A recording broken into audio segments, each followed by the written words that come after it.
In this video, I'd like you to pay attention to this discussion between Charles Amazido of Arise News and the special advisor to the president, Daniel Bwala. And what happened in this video will blow your mind, because it totally rings Daniel Bwala of all the lies that I was saying. You need to watch it for yourself. You need to watch it. The US president threatening to deploy American troops to your country. What is your nation's response, please, Daniel? We try our best to downplay the rhetoric because we... Well, let's assess the effectiveness of the administration's international media campaign. And for this, I'm joined now in the studio by the Special Advisor to President Tinubu on Media and Policy Communication, Daniel Bwala. Good to see you, Daniel. Thank you. Thank you for having me. Good evening.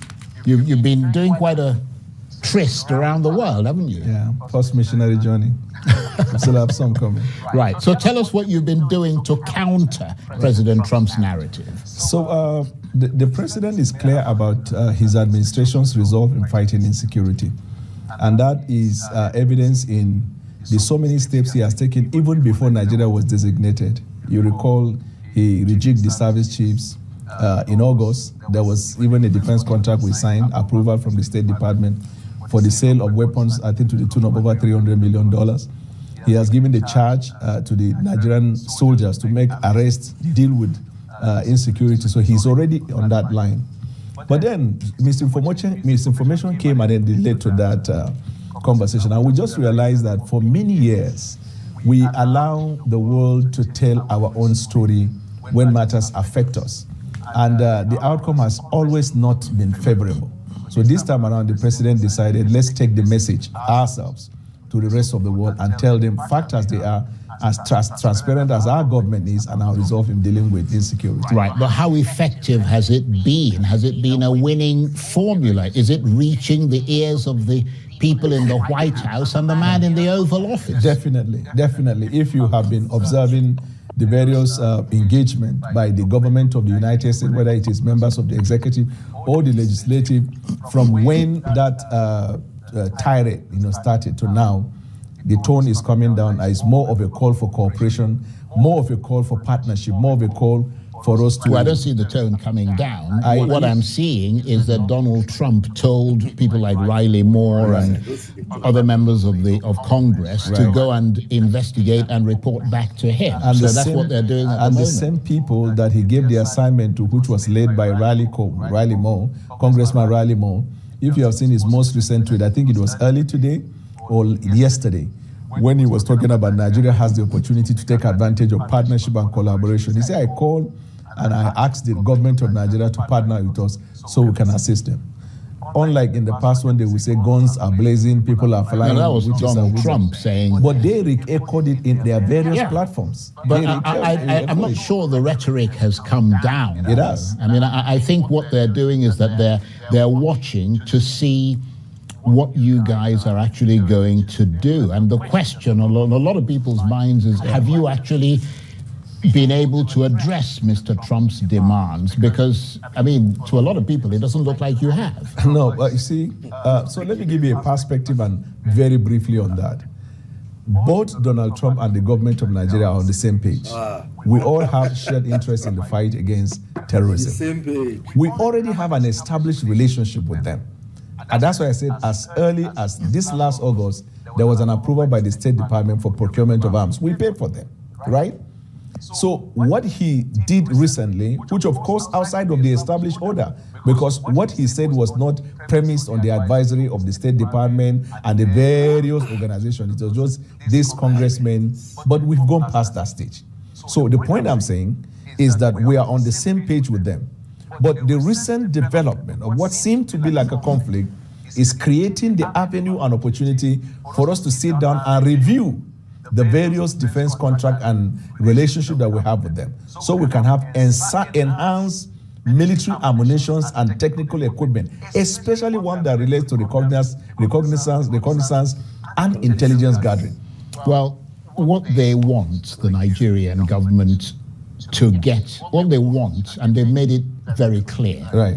They want the Nigerian government to get its act together, do more for its people, to keep them secure, less frustrated, stop the corruption, stop the bad governance, stop the insecurity, stop the muddling through too many security issues, get a handle on things, or the Americans are going to come in and do it. So let me That's ask basically you, the message. So if that is what they are saying, Well, that is what. So what is the timeline? I don't know what the timeline So is. that is why we're I'm not the explaining to you. American. That's why we're explaining to you what we are doing. Let me tell you What you this: have been doing for many Americans went to Afghanistan in 2001 with clear mission to change the regime, establish democratic government, and move on. They spent 21 years. They stayed 21 years and spent 2.4 trillion US dollars, lost 18 CIA high-valued operatives, 20,800 military contractors, and then a lot of damages. I don't think I'm coming. Let me land. Yeah. And after 21 years, they handed the government back to the Taliban. Do you know why? Imagine threats are not things you deal with tomorrow. That's why rhetoric don't help issues. What we look at systems, are we making the effort?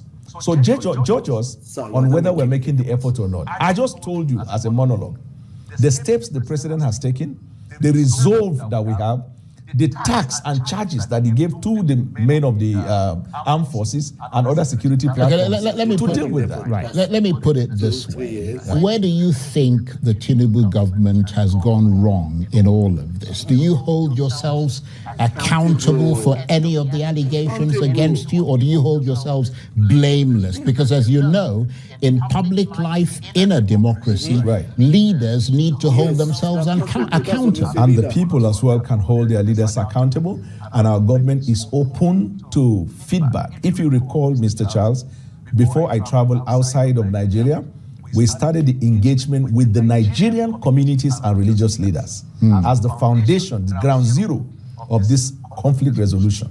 They gave their feedbacks. I was on your show. I talked about their recommendation to deepening the fight, make arrests, prosecute the individuals. We are tired of hearing condolence messages. We want to see results. So we have already had the impression and recommendation of the Nigerian people, and we're working with it. Right. How bothered by Mr. Trump's vitriolic, confrontational threats would you say President Tinubu is? Is he mildly or incredibly concerned that the U.S. seems to have run out of patience with his government? No. I will put it this way.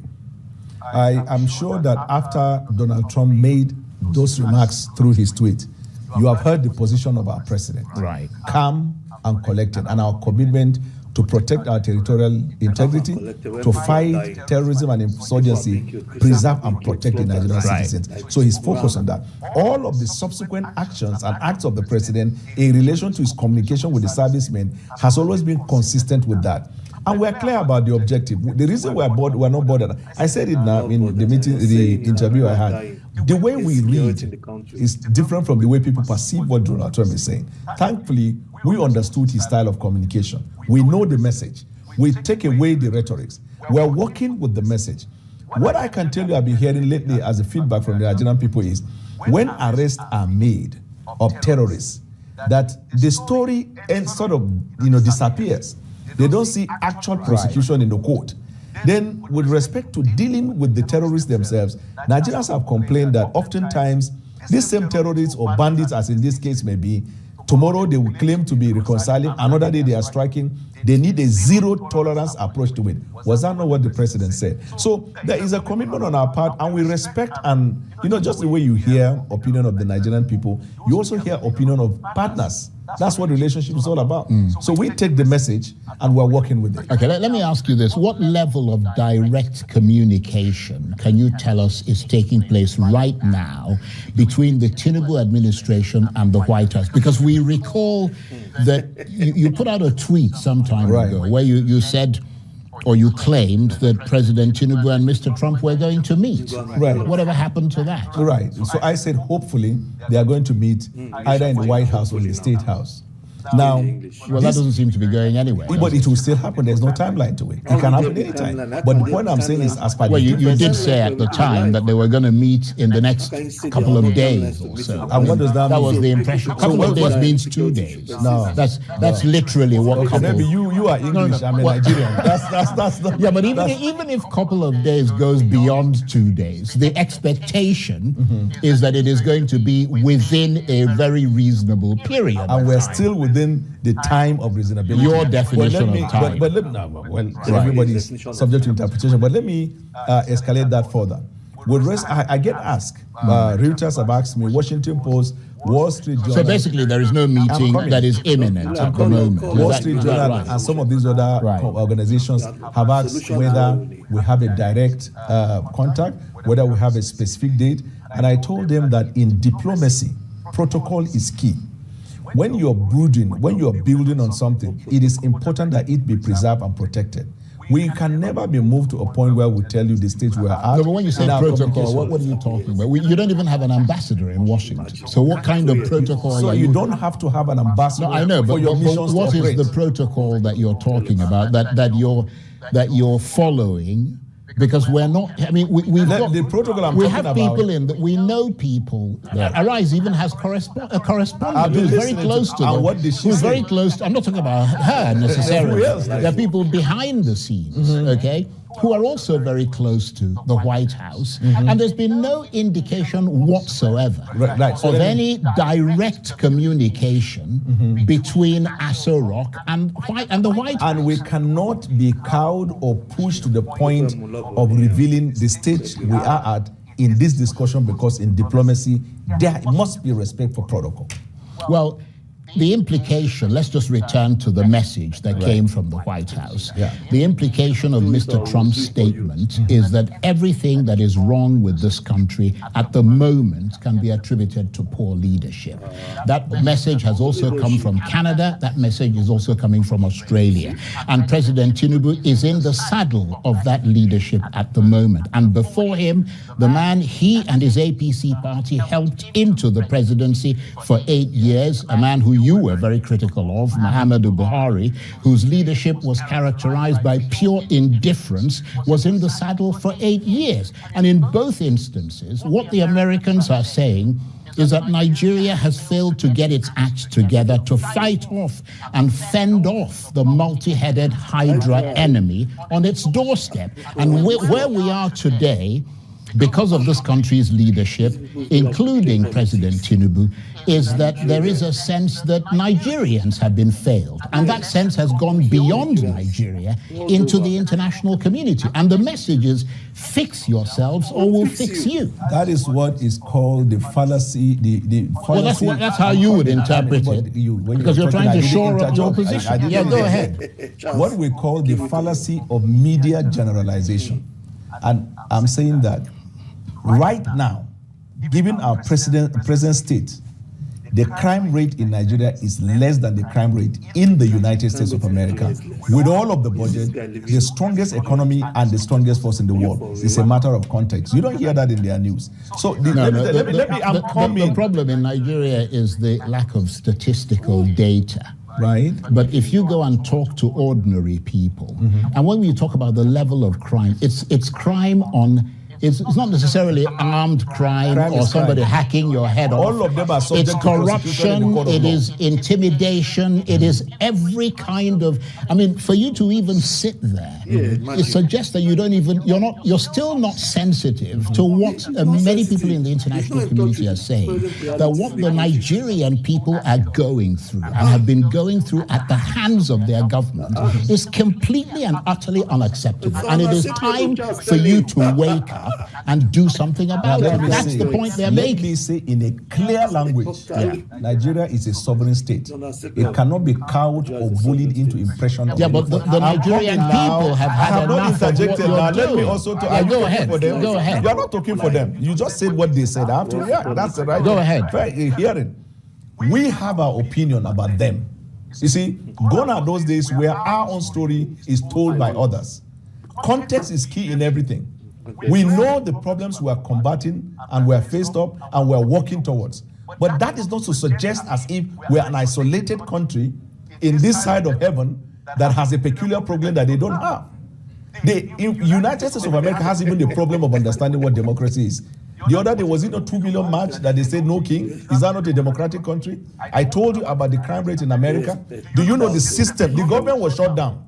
Our government is not even shut down. You see, this continuous vituperations and reputation of word around corruption, bad governance, bribery, and the rest that they talk about, which part of the world they don't have that? Well, actually, which part of the world they don't have this? Actually, Daniel, I am simply articulating the very same things that you were talking about sitting in that seat literally a year and a half ago. But let me move on. It doesn't matter. Let me Let's move not on. distract and digress from the fact. Let me move you on give from the that. impression as if America is one holier than thou country, United Kingdom one holier, Canada. You mentioned them about their opinion. No. We have our opinion about them too. Nigerians. We are focused on our problems. Nigerians are concerned about what is going Then on talk in to their me own about country. Nigerians and not America, Canada. So let and me this ask other you one. this. We are not seeing any direct attempt, because you're making out as though your real big focus is on Nigerian and the Nigerian people and alleviating their problems. Right. We're not seeing any attempt by the president to reach out to Nigerians at this moment. There have been very loud, increasingly strident calls for President Tinubu to address the nation about all this. And many people say they are shocked that Mr. Tinubu has still not spoken to Nigerians as a leader talking to the people he leads. Why hasn't he done so? I'm not talking about his aides. I'm not talking about you. I'm talking about the president. Why hasn't he deemed it necessary to talk to Nigerians about this huge quarrel that's broken out with the Americans at a time when many Nigerians are afraid and worried that things could get worse? Why not? Well, I want to assume that the Nigerians you are referring to are Nigerians that need more education about communication. I don't understand what you're talking. I asked you a straightforward question. You're not answering. What is the straightforward question? The straightforward question is, why hasn't the president So if the president communicates addressed his people right at a time of incredible crisis? And if the president speaks to the Nigerian people through tweets, is that not a communication? Let me borrow the words of the If the former... president tweets, is that not a communication? Let me if the borrow... president issues a statement, is that not a No, communication? he needs to address the Nigerian people. Where? Let me... On television, on radio, Now, where they can watch him and hear him and look at him and hear what he has to when say. the president received envoy and was speaking about what Nigeria is doing and the commitment of Nigeria, which is covered by TV and reported by radio, is that not a means of communication? Let me borrow the words of the former special advisor to the Tinubu presidency on political matters, Hakeem Baba Ahmed, a member of your government, who resigned in frustration. His question was, what does it take to get President Tinubu to address the country? Is he not a leader that's elected by the people? Isn't that what leaders do? If not now, when? That's a straightforward question. Okay. You say you want him to address Nigeria through TV. No, I'm simply asking through the you a medium of straightforward The president is communicating every day. So this is what I'm taught about communication. You issue a tweet, is communication. You speak through TV, is a communication. Through radio, is a communication. And I tell you, the official act of the president is covered by TV. You have State House press call that report to you about the daily activities of the president, including the visual coverage of the president's engagement with people. Is that not a communication? Well, the key thing really, Daniel, is whether President Trump is going to grant the Tinubu government an exemption from the things he's threatened to do.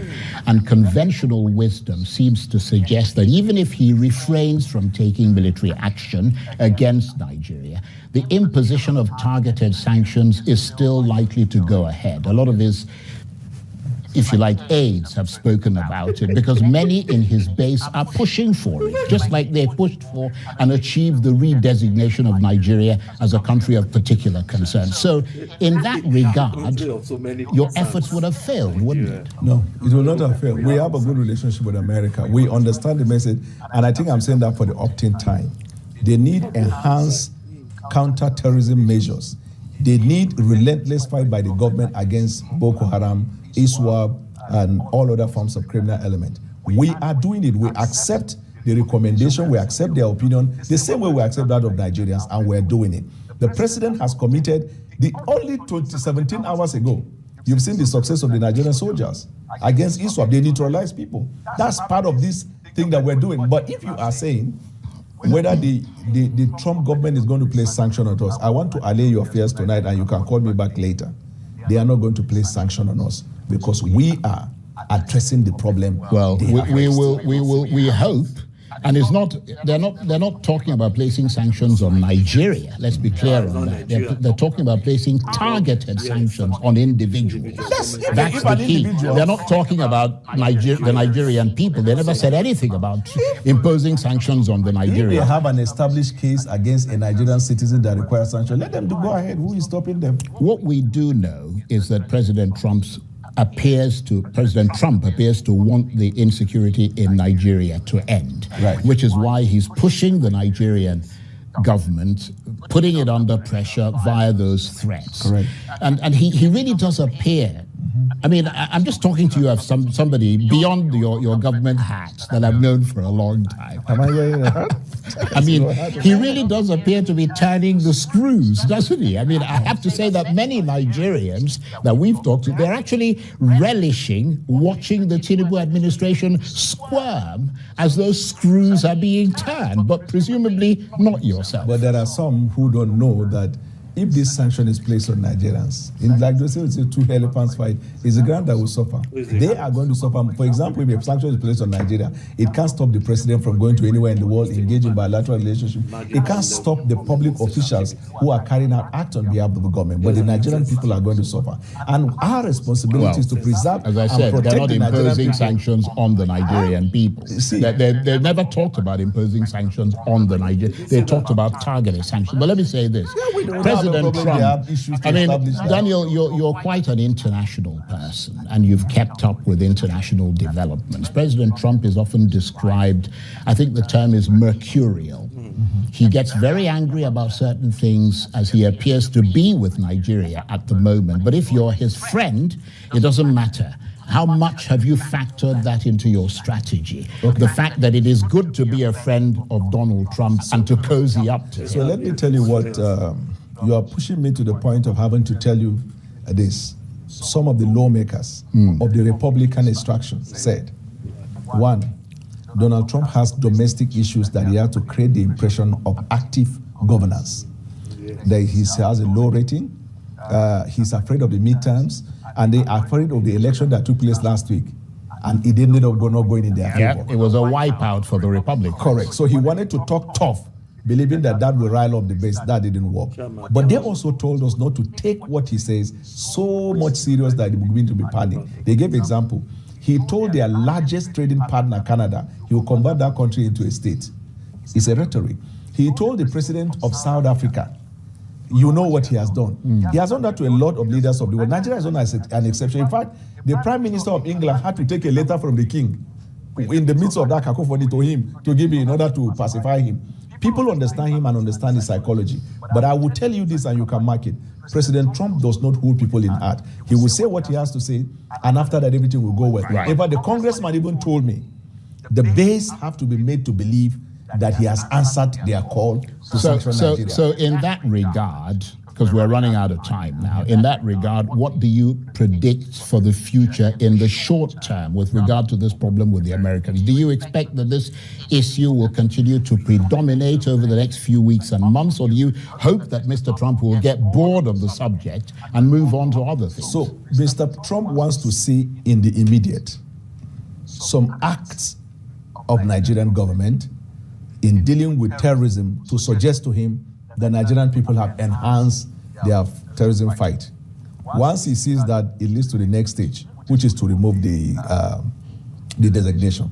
But I want you to know, there are countries, Saudi Arabia is a country of particular concern. They have the highest sales in the Middle East of ammunition to them. Russia, most of these countries, China, they're all countries of particular concern.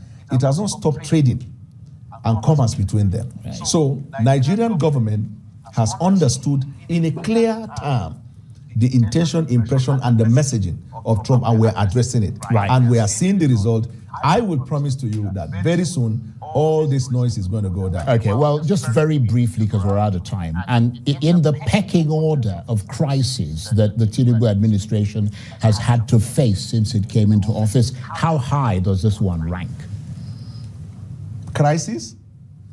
Honestly, if the pecking order is 5, I would say this is the 4th one. The most important crisis that we are facing is how to deal with problems confronting our people. Security, food, agriculture, healthcare.